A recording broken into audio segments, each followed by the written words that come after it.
pandemi membuat kehidupan masyarakat semakin berubah drastis serta berpengaruh bagi aktivitas sehari-hari masyarakat.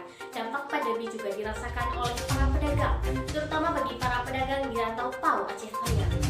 Sejak Aceh Tamiang ditetapkan sebagai zona merah, lokasi tersebut menjadi sepi lantaran tidak adanya atau sepi pengunjung. Untuk berita selengkapnya kita akan berhubung dengan Karisma Rosalda. Assalamualaikum warahmatullahi wabarakatuh. Selamat pagi, saya Karisma Rosalda melaporkan dari Pasar Pagi Rantau PAU Aceh Tamiang. Seperti yang bisa kita lihat, beginilah keadaan Pasar Pagi Rantau di saat pandemi. Keadaan pasar begitu lengkap dikarenakan Aceh Tamiang sudah memasuki zona merah. Akibatnya pemerintah setempat menghimbau untuk membatasi kegiatan di luar rumah. Sejak pemerintah menyatakan Aceh Tamiang memasuki zona merah, banyak aktivitas masyarakat dibatasi. Akibatnya tak sedikit masyarakat yang merasakan dampaknya. Salah satunya adalah para pedagang di Pasar Pagi Rantau PAU Aceh Tamiang. Mereka mengaku karena sepinya konsumen mengakibatkan omset yang menurun drastis. Terlebih lagi harga bahan baku yang semakin melonjak menambah kesulitan para pedagang. Akibatnya diperkirakan omset para pedagang menurun 40 hingga 50%. Kalau untuk masalah ini tidak akan pandemi ini karena pasar kita sedikit menurun. Ayamnya aku tengok ini.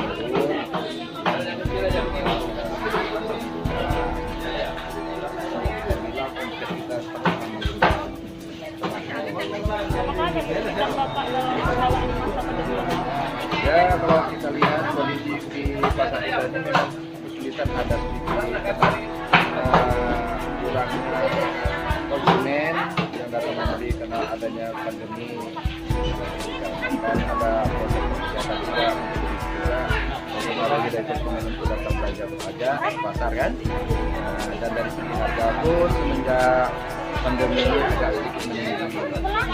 Jadi ada penurunan dalam omset yang Bapak. Jadi kira-kira berapa persen penurunan Bapak? Kalau kita kali persen sekitar 40 atau 50%. Hingga saat ini banyak sekali masyarakat yang mengeluh karena dampak dari pandemi ini. Ditambah lagi para petugas keamanan secara rutin melakukan razia di berbagai tempat untuk menghimbau masyarakat membatasi waktu dalam berdagang. Masyarakat berharap semoga kasus pandemi ini segera berakhir dan mereka bisa berdagang dengan normal kembali.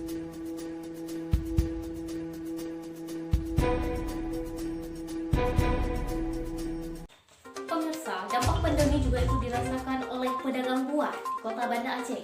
Berbanding terbalik dengan pedagang pasar di Aceh Tamiang.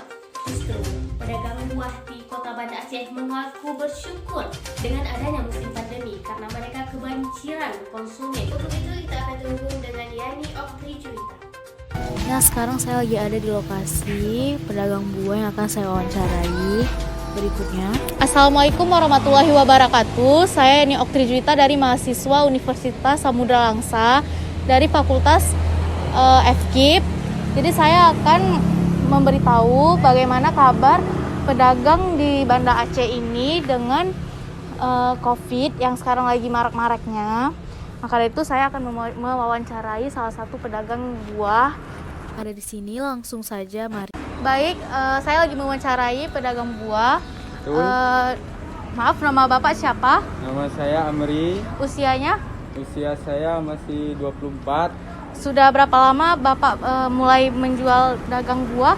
Saya kebetulan baru 10 tahun jualan buah. Dari mana Bapak menghasilkan dagangan ini? Apa kebun sendiri atau ambil dari orang lain? Ambil dari orang, kalau kebun sendiri belum punya. Jika membeli dari orang lain, apakah komoditinya sampai ke tangan Bapak itu dengan kualitas yang bagus? Ya sangat bagus, lumayan lah. Bagaimana cara Bapak menjaga kualitas buah agar sampai ke tangan konsumen itu bagus? Kalau buah misalnya dia bisa tahan 3 atau 5 hari. Habis itu nggak bagus lagi.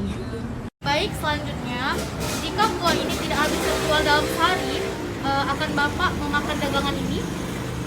Tidak mungkin semua saya makan.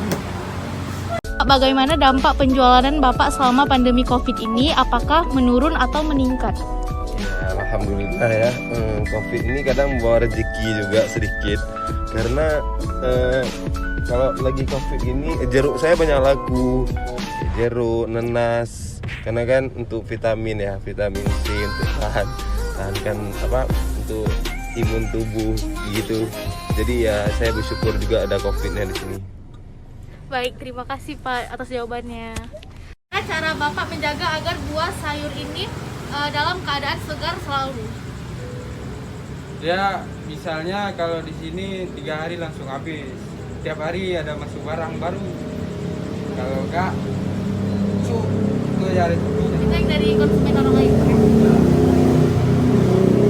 Seringkah Bapak mengalami kerugian? Kerugian pasti ada kalau buah, karena dia buat tempat busuk. Bagi saya Bagaimana Bapak mengatasi hal tersebut? Hal kerugian tersebut bagaimana? harus ada langganan, kalau enggak pasti busuk. Pemirsa, kita juga akan melihat bagaimana pengaruh pandemi COVID-19 terhadap perekonomian masyarakat, terutama bagi para pengusaha bahan-bahan pertanian di Pekanserui, Kabupaten Aceh Tamiang. Untuk itu kita sudah terhubung dengan Ezia Putri. Assalamualaikum pemirsa, senang sekali saya Ezia Putri dapat menjumpai Anda hari ini. Sekarang ini saya sedang berada di Pekanserui, Kabupaten Aceh Tamiang. Daerah ini menjadi pusat perbelanjaan di Kecamatan Serui ini. Jadi, banyak pengusaha yang merintis usahanya di sini. Di sini kita akan mencari tahu tentang seberapa besar pengaruh pandemi COVID-19 terhadap perekonomian masyarakat di sini dan pengaruhnya terhadap para pengusaha di sini.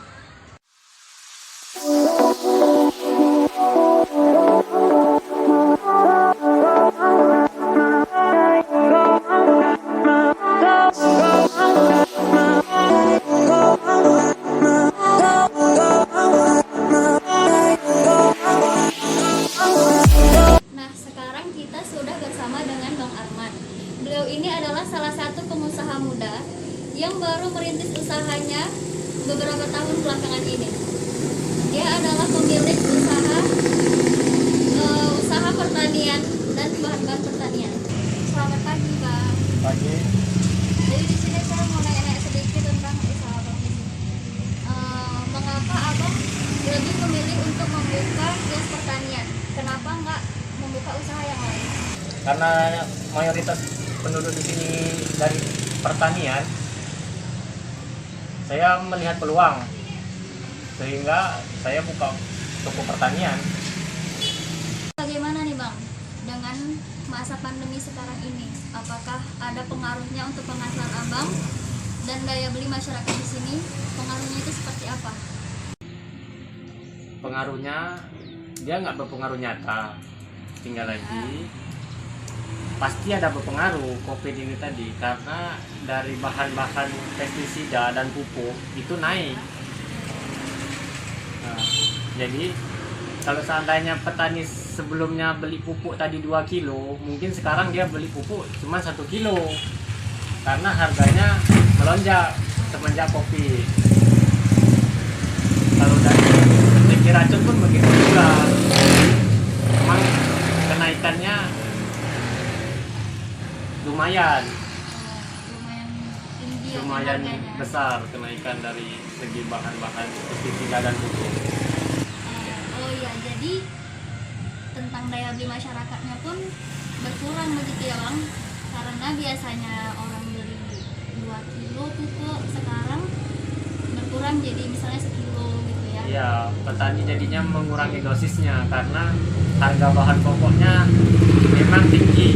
Dan penghasilan petani pun juga Nah, tambah lagi produk-produk pertanian yang dijual itu harganya nggak sesuai, harganya lumayan turun gitu, harga gabah turun, harga sayur-sayuran juga turun.